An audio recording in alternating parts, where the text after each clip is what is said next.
there is nothing under the sun that you can do and not get money. As long as you are consistent, Yes. as long as you are strategic, as long as you know who wants that thing and the way you know where to get it. It's lucrative if you know what you are doing. One can make a living out of goats. Yes. Either you are in the meat market or you are in the breeding part of it. A farmer is a business person, a farmer is a scientist. Yeah.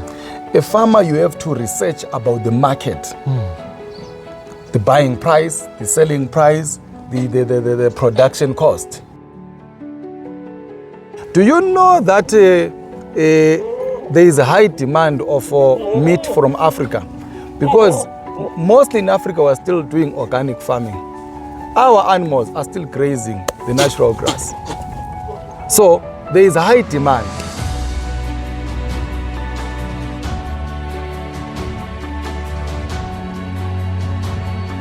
Goats, they give birth 3 times in 2 years. This thing of where people are saying, hey, goat gives 2 times a year. No. Pregnancy is 5 months. Lactation is 3 months. So 5 plus 3 is 8 months. If young people, as we are seeing, are waking up, going back to farming, does it mean that people are now realizing that we as Africans, farming is our thing? We know it, we know how to grow organic. So what do the diaspora people want? They want someone who is reliable. Trustworthy. They want transparency. Yes. I've worked with a lot of diasporians. You could see that they want to invest back home. Yes. But they're afraid of people who are here in Africa. Your own people will scam you. It's because we don't think about 2 months to come, 2 years to come, 20 years to come. I wanted to breed something that originally comes from Africa. I love this continent so much. So I wanted something that carries the identity of Africa. Yeah, farming is a game of patience. Patience involves difficulties, challenges. It seems like from the way you are speaking, I must not get into farming because I want money. I think that's the biggest problem that we're having nowadays. Yeah. I'm seeing a lot of people. Almost every day I'm attending to more than 5 people on daily basis. Yeah. Ntando, I want to get into goat farming. Yeah. What do I want? What do I supposed to do? Yeah. I'm still starting. I want to get into goat farming.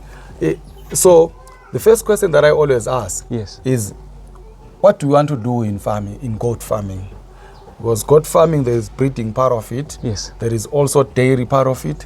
There is meat market. Then you find someone say, I'm still starting. I don't care which stage you are in life, but you have to identify your market. Identifying your target market will determine the strategies that you're going to implement in order to achieve what you want. But if you're going to start it and say, I want to start a goat farming, then later on you will run away from it, because farming is not easy.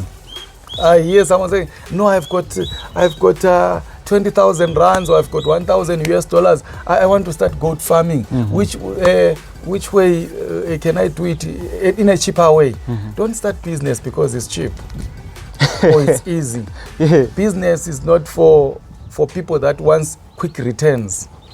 That's why we have got few millionaires that are coming from betting, that are coming from winning lotto. Oh, I understand. Yes, it's because, and we are having a lot of people that get instant, big, huge amount of money at one go. Within 6 months down the line, they are back where they are. Why is it something like that happens? It's because you don't have a vision in the first place. Someone you ask what you want to do, he said, I lack capital. No, what you lack is the mindset, not capital. Because capital can come, but it finds you without the vision or the market that you want to. It's like someone is having 500 goats, but you don't know where to sell them. You find someone is having 100 cattle, but you don't know where to sell them. In the rural areas, people have a lot of cattle. They just be standing there, hey, I have my cattle. We want to change that mindset. I see a lot of farmers, Yeah. they cry a lot wherever there is drought, especially this year in 2024. Yes. Many countries, especially certain countries, we had Zambia, Zimbabwe, Malawi, even South Africa and Botswana, they declared a state of disaster. We want to change the mindset of saying you are someone who is always shocked. Yeah? Oh. By the way, we're in dry season. A farmer, you have to plan ahead. I understand. Yes, follow the news. I know that's part where we don't pay much attention when we're watching TV. We don't follow the news. Yeah. Not even the news, even research. Okay, what are the rain patterns? Yes. Farmers need to have rain gauges in their places. Yeah. Not everyone should be a maize crop farmer. Yeah. Not everyone has to do goat farming. First, you have to identify the suitable crop or the suitable kind of a livestock that you have to farm with. So most of the people in rural areas, they always when we grew up, we're told that a man has to have cattle. Yes. The reason having cattle, it was so you find that someone is just having cattle, they are just roaming around. Yes. And the worst part of it is that part where I hate the most. Your kids are chased away from school and you don't even sell any of those animals to pay for the fees. School fees, yeah. I remember in one of the WhatsApp groups, some elder says, Ntando, you are good, my man. You started farming whilst you are still young. Unlike some of these nowadays youths, this new generation, they hate farming. Okay, I said, yes, partly you also contributed for young people to hate farming. I know this one is painful. Really? Back in rural areas, you find that we used to wake up at 4 o'clock. Yes. Go and cultivate the field. Yes. Then after that, we go to school. Yes. At school, you arrive late and you are beaten. In my mindset, why I'm late at school is because I woke up, I'm tired already, I'm failing at school, I'm sleeping while I'm trying to read. Yes. So when I'm reading, I'm saying, I want to run away from this situation. I want to work comfortable. Then you come from school, when you get home, you pass, you go and look for those cattle.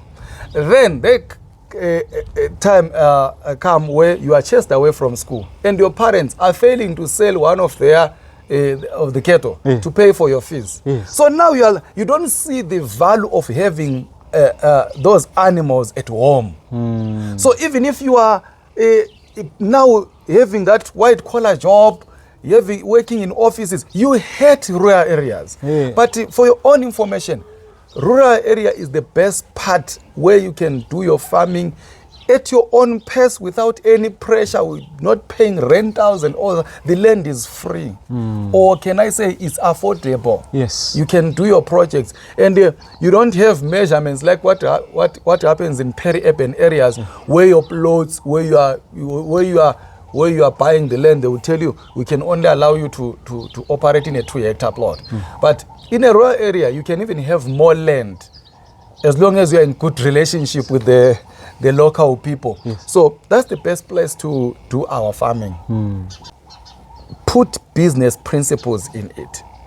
This thing of just keeping animals without any value in them, it makes us even sometimes reluctant to buy medicines, to dip them, to treat them.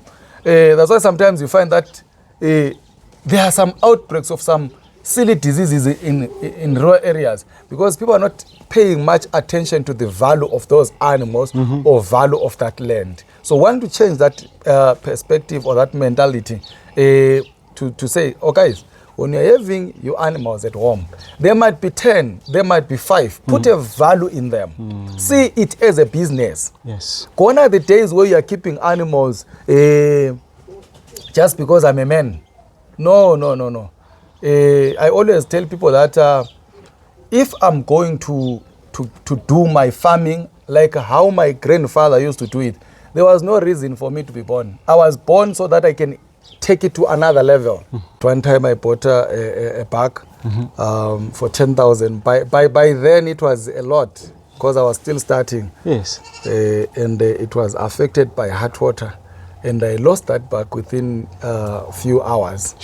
So if I got into the game because I was told that there is money, yes, or I was not determined, I was going to just say, I'm done. Yeah, this thing is not paying off. Yeah. But because I got into this business because of passion, because of love of goats, especially Boer goat. I have seen people who are breeding Kalahari, nice Kalahari, brown in color. Yes. I've seen people who are breeding Savannas, complete white. You know, you see them walking, they're like, wow. Mm-hmm. But still, I will still come back home and say, me, I think I love Boer goat.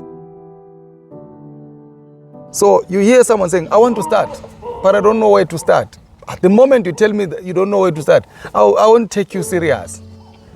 Because what will make me take you serious is, Ntando, I've identified, I want to be a stud breeder. I want to be a dairy breeder. I want to be a meat farmer, supply meat market. Then, even advice is so easy when someone knows what he or she wants to achieve at the end of the day. I understand. Yes. So, on the money part of it, money was never a factor because I know that with anything you can make money. My friend, people are making money by selling soil. People are making money by selling manure. Yeah. People are making money by planting trees. Is the business of goat farming lucrative? Yeah. To be honest with you, I never thought that someone might live by only farming goats. I've never imagined, but I can safely tell you that for the past 4 years, I have lived by goats alone. I have traveled to some place that I've never thought. Even my salary comes from goats. The salary of my guys that I'm working with comes from goats. The money to buy feed for goats comes from goats. I'm 100% on goats. When I'm buying the goats for my breeding, I pay attention to certain genetics. Mm-hmm. I don't just buy a goat because I see it's nice. Yes. No, I pay attention to certain genetics. That's part of breeding. Number 2, I know who I want to supply. So I have to know what they want. Number 3, it keeps me researching, okay, which genetics are now on the market. Mm-hmm.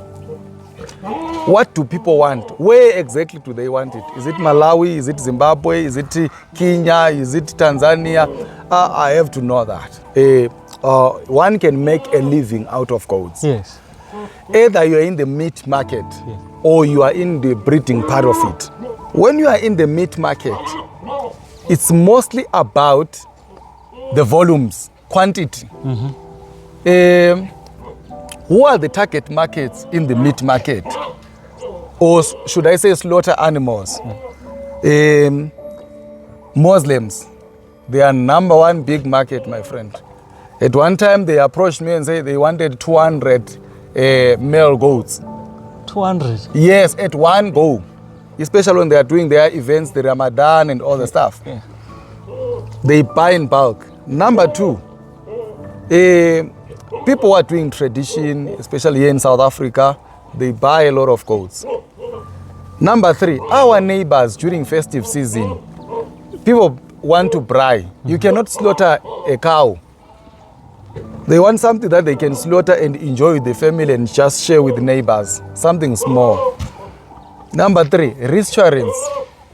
The kitchens, the restaurants. I have seen that nowadays, we are living in the days where everything is just quick, instant. If you see that even in townships, there are a lot of kitchens around. People are no longer believing in this cooking thing. When you come from work, you have to cook.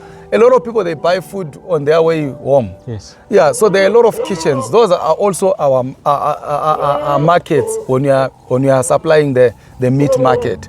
Even hotels. Those are some of the people. Supermarkets, yeah, those are also big markets. I remember at one time, back in Bedbridge, there was a farm manager from SPA who approached the farmers and said, I want may you please assist? We want farmers to supply us with 20 goats per week. That's a lot of money. Per week, 20 goats per week. We failed. Not because we didn't have goats. Yeah. No.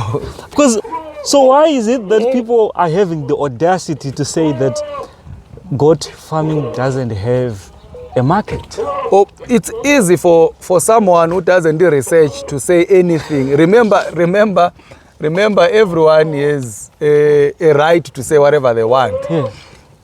Especially if you don't pay attention to what is happening.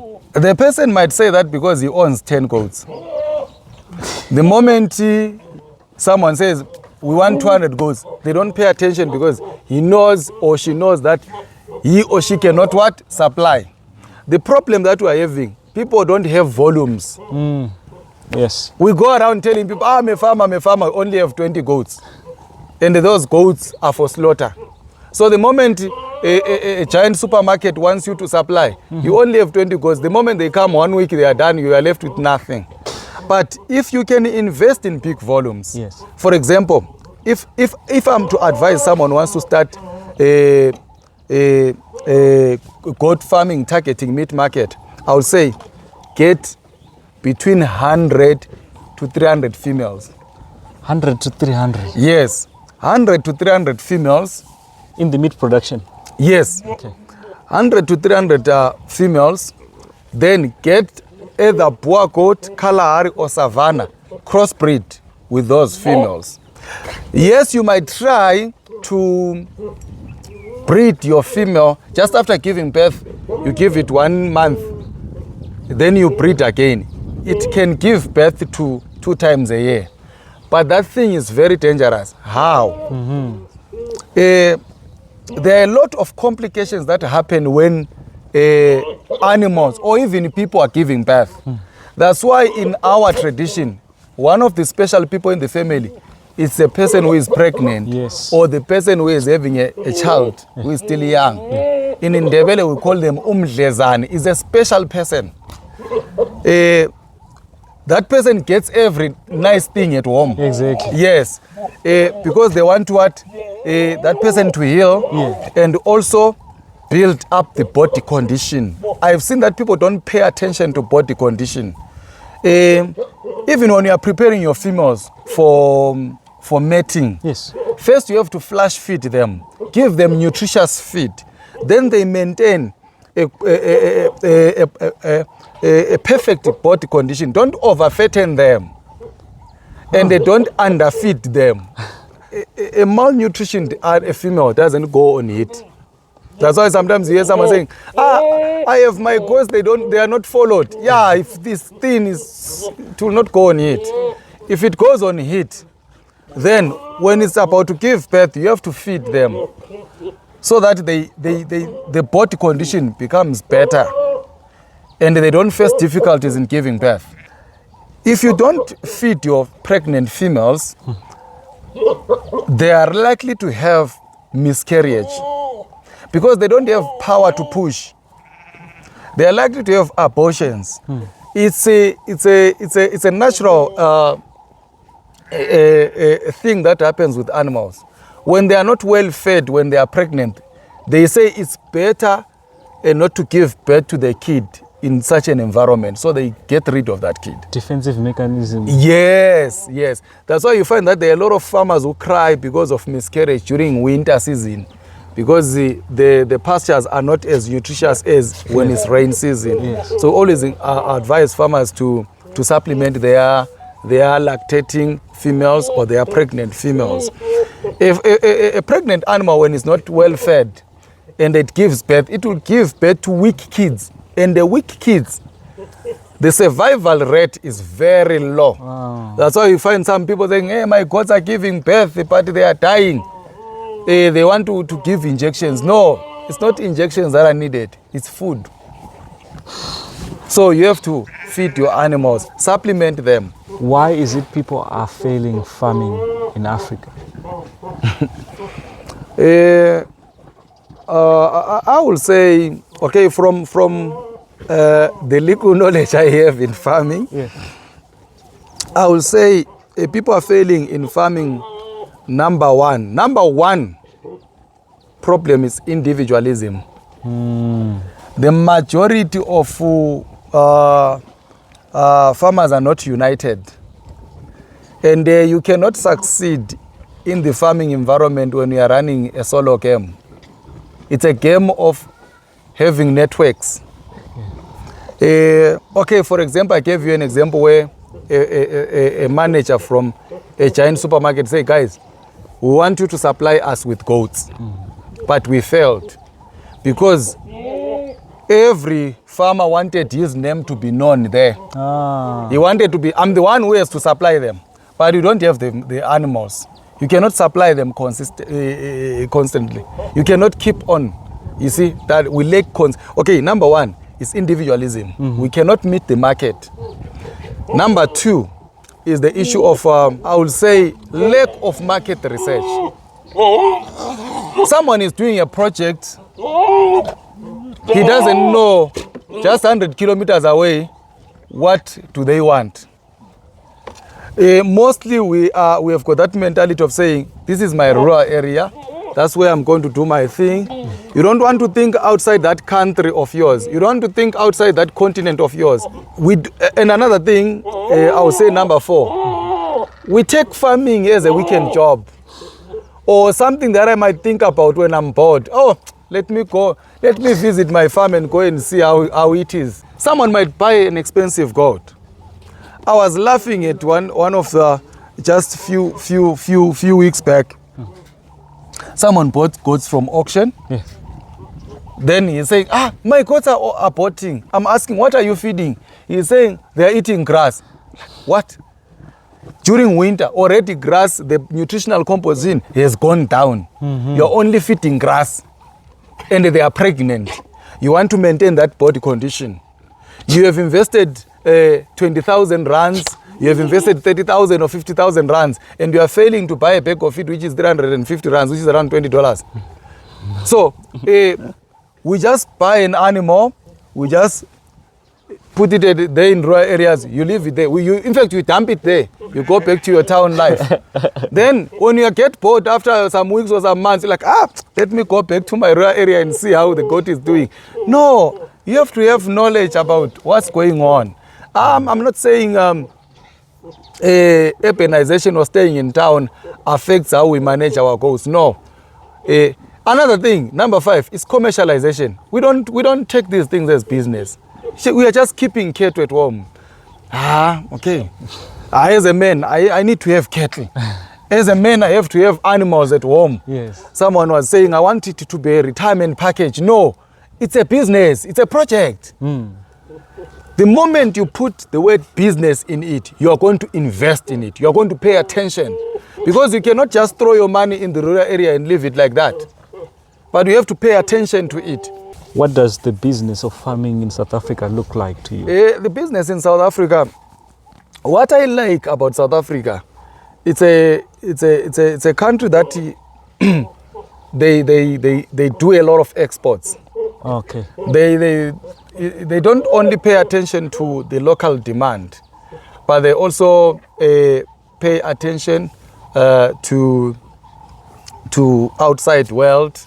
I was shocked sometime when I was doing a research and find that South Africa exports lucerne to Europe. Lucerne? Yeah, lucerne and that Eracrostis or turf grass. It's easy to access even knowledge. It's easy to access markets. Of course, some markets already they are monopolized. They've got certain big guys that are operating. So if you are operating in South Africa, you have to have your own niche market where you're like, okay, I will target to supply. On my side, my target market is export to other countries. For your own information, in Africa alone, out of 54 countries, Boer goats are mostly found in South Africa, Namibia, and Botswana. So the demand is huge. Not any time are we going to satisfy it.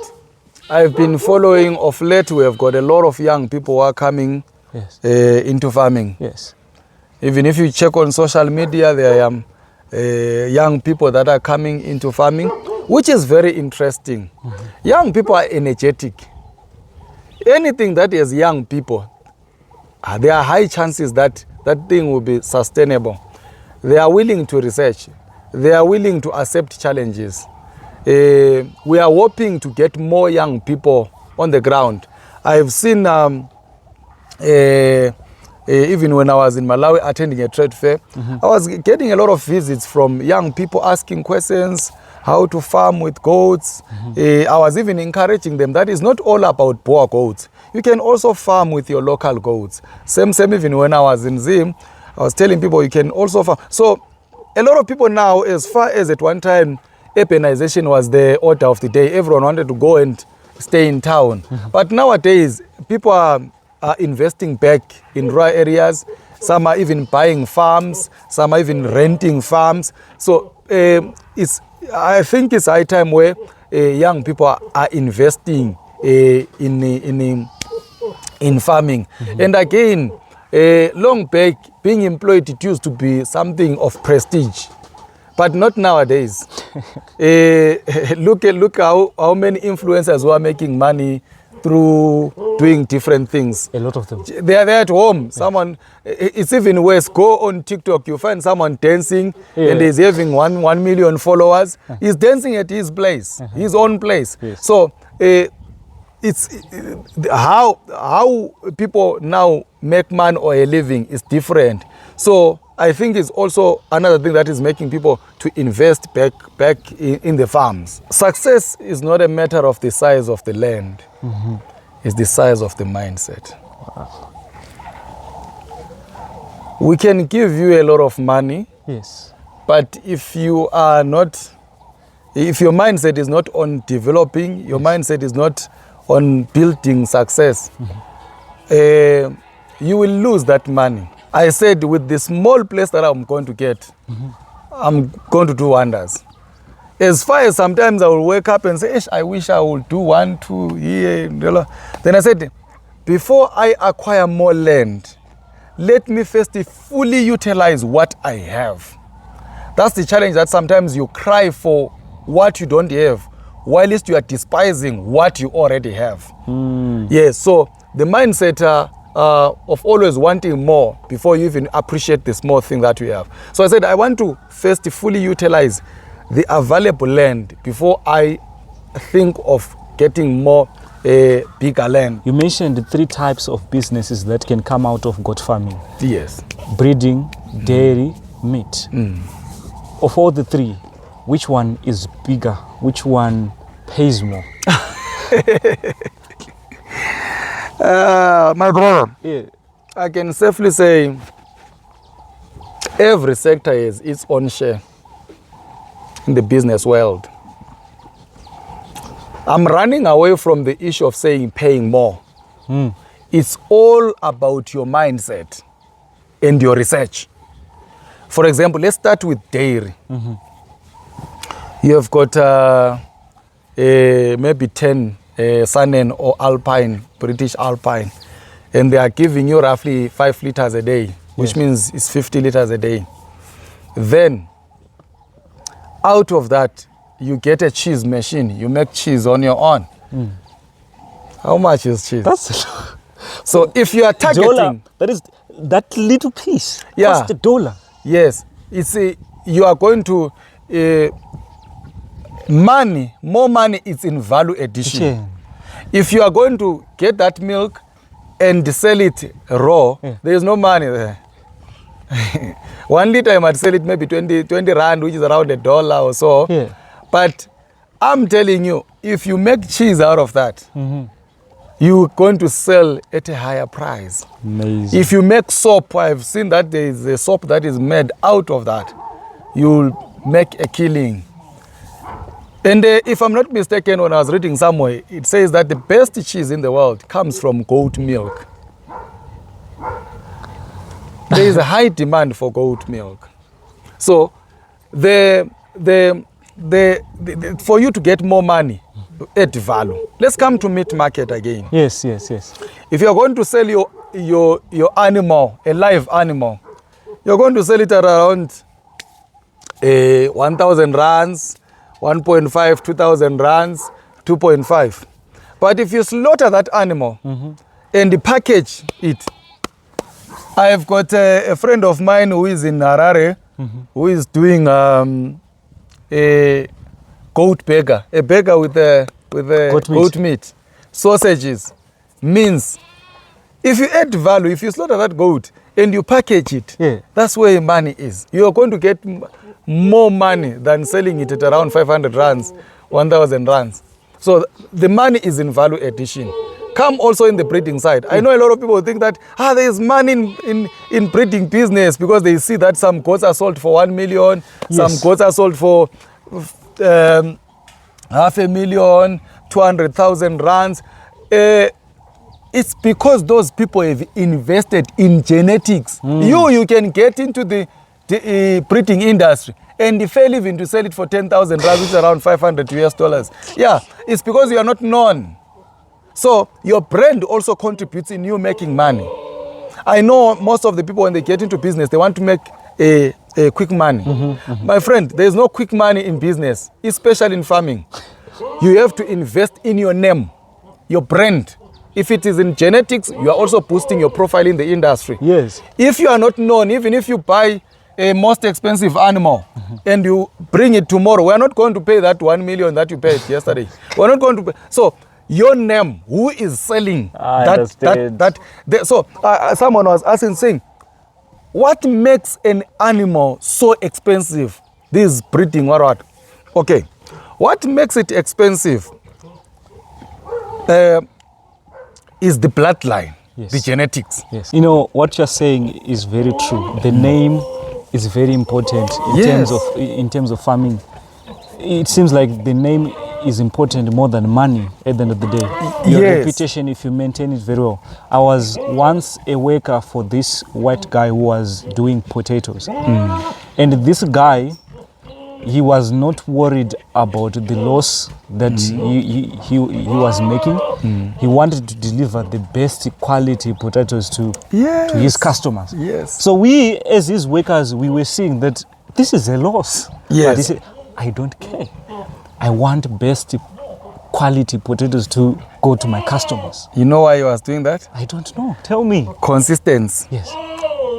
Service delivery. Yes. Sometimes you become loyal to someone to say, I want to deal with Gatsheni. Even if he is charging a higher price, I know my goat is going to be delivered. Do you get it? Yes. So that's another niche market I discovered. A lot of people are investing back home, are buying animals, they want animals for breeding. You have to be consistent in your business. I remember, is it last year? Someone who inquired about goats early 2022. He was asking me by the end of last year, he said, Ntando, are you still doing goats? So another thing that is affecting us in business of farming, we are not consistent. Today you are doing cabbages. Next day you are doing donkeys. After 2 months, after 2 years, you are doing goats. You are not known. Before we know it, you are now doing cattle. You are not consistent. You need to be consistent in what you are doing so that even if I can refer someone, I know you are going to get the results. Consistent in supplying the same thing. Consistent in improving quality. Yes. Let people. Did you hear the old man who came earlier here? Yeah. He said, young man, I'm happy with the improvement that you have done. He was said here. It more than twice. Yes. He was here when I was still starting the project. All these things were not there. Even the quality of the animals that I now have, I didn't have by then. So be consistent in improving the genetics, the services you are doing, so that the people, they know, okay, my man, this guy will deliver. So the other thing why I'm targeting export market, a lot of people are investing. They are buying top quality animals, breeding stock. Exactly. And the majority of people who are doing that are in diaspora. Yeah. So what do the diaspora people want? They want someone who is reliable. Trustworthy. They want transparency. Yes. In this business, sometimes you can get tempted. Yes. Someone will say, I want goats. here is the money. Buy me goats. If you don't think about 2 years to come, you will change the number, my friend. In South Africa, it's easy to change the number. I can just throw away a SIM card and buy another one. Yes. Yes. Then I run away, I disappear. I'm thinking about now, not 2 years to come. Will that person refer other people to me? No. Definitely no. No. So, 2022, there was a foot and mouth here in South Africa. Yes. So I spent most of my time in Namibia. So that side, I was renting a plot for quarantine. I lost 40 goats on quarantine. 40 goats. Yeah, and they were worth plus 200,000 rand. It was, to be honest, I'm sorry to say this, but I almost hanged myself. But I'm happy. My family and my guys supported me. Even some of the clients. Sometimes you can turn your clients into partners. They support you, you tell them your story. It's something that came even on WhatsApp groups, on social media. I didn't run away. I started to talk to guys. This is the situation that happened. Guys, be here with me. So the whole of 2023, I was paying for those goats. I'm left with 5 out of 40 goats to give to one of the farmers in Kadoma. So why did I do that? I could have disappeared. Yes.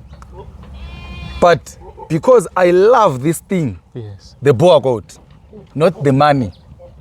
I love to be a farmer, not the money or the fear. And I wanted also to protect the name. I might fail to leave a lot of money for my children. Yeah. But whoever will hear that this boy is a son of Ntando, of Gatsheni Boer goes like, I used to work with your father. Or my father used to work with your father. The name. The name. So sometimes you might not leave a lot of tangible things, but you may leave contacts. You may leave reference. You may leave the name. I have seen people, when I was at school, when I was growing up, back home. Sometimes I will hear those old senior teachers at school calling some guys with their parents' name. Like, so what about my parents? What happened? So I found that sometimes if you protect the name, it will give a better future to your children than leaving them something. So partly why we fail in business or farming is because I scam you today. I managed to escape. But tomorrow you will need clients. I was saying earlier to you, I no longer advertise as I used to advertise. Yes, you said that. My man, I used to advertise on Facebook almost on weekly basis. I'll be having goats for sale. I hardly advertise. Guess who is advertising me? My all the clients. They refer. Nowadays, we live by referrals. Someone will tell you, my man, like that guy who called me earlier in Cape Town, who wants his ghost to go to Zim. He said, I was given your number by someone. Wow. He said, if I come to you, I will get the ghost that I want. What does it mean? I don't know that person. Yes.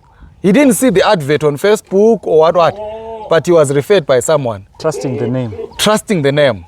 So sometimes allow your name to go beyond you. Don't go beyond your, don't be the one who is leading your name. No, allow your name to lead. You might make losses, but protect the brand. Let the brand speak. Wow. Honestly, I've learned today. And this, what you're saying right now, it does not only apply to farming. It applies to any type of business. In fact, you know what, sometimes I get visitors here. Sometimes I don't ask my guys to open the gate. I run there to open the gate. Many times. Why? I mean, you opened the gate for us. Yes, I know people like bossy thing. Here we don't have bosses. We don't have workers. We are a team that are doing the project. That's amazing. So sometimes I run to open the gate. Guess what? They say we are looking for Ntando of Gatsheni Boer goat. They'll be looking, even some of the guys, they even told me, we're looking for someone someone with a big stomach, you know, like, it's me. Like, no, it's not true. So the moment we come to ghosts now, we start to talk about ghosts. They're like, you are the guy. The knowledge that will be coming out. Yes. You knew that this comes with risk. Yes. You lost 40 goats. And at the end of the day, depression kicks in. You don't know how to handle situation. Others would run away. Yes. But you say, I will face this situation head on. Yes. How do you handle situations like that? Because at the end of the day, if we are to look at breeding itself, it comes with a lot of challenges. You can lose a lot of money. Yes, the man that was here, he said he lost 70 cows. Brahmans, exactly. Pure Brahmans. Imagine. Yes. And when he was speaking, he is a person who knows that anything can happen in farming. Yes, that's true. For me, when I'm hearing something like that, I'm not yet a farmer. I'm still a student. My heart, I'm afraid for my heart. So I want to ask you, how do you handle such situations? Okay, first of all, yes. Farming is not for the faint. Exactly. Someone told me that farming is not for those who have chicken blood. Yes. The moment you want to be a farmer, yes, be determined that you are going to stand against the storm. Not that storm meaning challenges, no, the really storm. You are going to have a drought. Yes. You are going to have issues of disease outbreaks. Sometimes you're going to lose friends because farming needs you always. Yes. So you're going to lose friends sometimes where you cannot go for partying. Weekends, you're always with your animals. Yes, you told me that you're always here. Yeah, when I'm not here, I'm at the auctions. You make sure that you eat. You told me that you make sure that you eat. Okay, my first thing when I wake up, I eat porridge. You love porridge? Yeah, yo. Oh, you know, when I got married, my wife told me that she doesn't like cooking porridge. I said, oh my dear, I think we have to do the practicals because one thing that I love, it's my porridge in the morning. Yes. So, because I also love goats, I have to make sure that early morning I get my porridge. As soon as I leave my bed, I get porridge. Yes. I bath, then I come to the goats. I don't care about tea. I know some people say, breakfast is the best meal. For me, my porridge is the best meal of the day. So I come this side. So sometimes I end up eating my breakfast maybe around 1 or 2, as long as I'm this side with the goats. I am grateful for the opportunity that you presented to me to come to South Africa. I've learned a lot. Thank you. I was afraid of coming to South Africa, but I'm here. Yeah. And I'm learning. I understand. This is a beautiful country. You can say that again. Pulp kidney. You have to vaccinate your goats against pulp kidney. It's a deadly disease when it comes to goats. Number 3 is the issue of kid mortality rate. 2022, we lost a lot of our kids. But 2023 and now, so far, so good. We didn't know that we have to pay attention to nutrition. Nutrition is one of the most important part that you have to pay attention to when you are keeping livestock. The other thing, which is a challenge when it comes to goats, is stock theft. Farmers have to pay attention to the security around their place. Put cameras, put dogs also. Here we breed Anatolian Shepherd dogs. We'll show you. Put dogs there, at least they will help you. You can even keep those ducks, what we call it, Hansa. Yeah, that makes noise wherever there's a movement. Yes. Yeah, you can keep those. Some they keep even ostrich. Ostrich, they can protect your place. They can kick any intruder.